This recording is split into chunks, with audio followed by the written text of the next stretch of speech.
होइन अहिले मौसममा आएको अचानक जो परिवर्तन आएको छ, खास गरेर मनसुन बाहिरिएपछि पनि जुन किसिमको मौसममा परिवर्तन आएको छ त्यसले गर्दाखेरि धेरै ठाउँमा भारतीय सहरहरूमा पनि डुबानको कुराहरू छ, धेरै ठाउँमा बाढीका समस्याहरू छन्।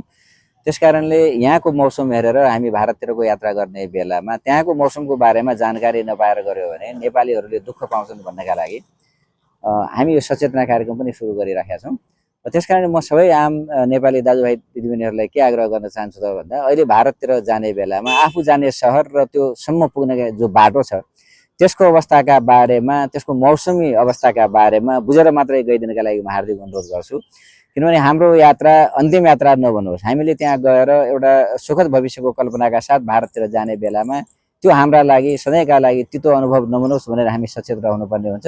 यो सबै कुराहरू हाम्रो सचेतनामै डिपेन्ड हुन्छ। त्यसकारणले पनि के हो त भन्दा म कञ्चनपुर जिल्लाका समग्र सचेत नागरिकलाई पनि के आग्रह गर्न चाहन्छु भने तपाईँको घर परिवार वा टोल छिमेकमा कोही भारत यात्रामा गइरहेको छ भने हामी जहाँ जान्छौँ त्यो नगरका बारेमा, त्यो ठाउँका बारेमा, त्यसको वातावरणका बारेमा, त्यसको समग्र शान्ति सुरक्षाको स्थितिदेखि सबै कुराका बारेमा बुझेर जाँदा राम्रो हुन्छ।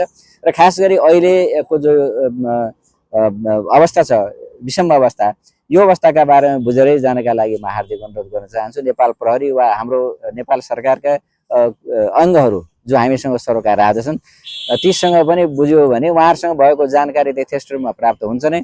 त्यो जानकारी भएन भने अन्यबाट पनि स्रोतबाट त्यो जानकारी प्राप्त गरेर, जस्तो हामी नै खटिरहेका छौँ, वडा कार्यालय छ, प्रहरीहरू छ, सशस्त्र प्रहरी छ, सबै निकायहरू सक्दो सहयोगका लागि तत्पर हुनुहुन्छ सधैँभरि।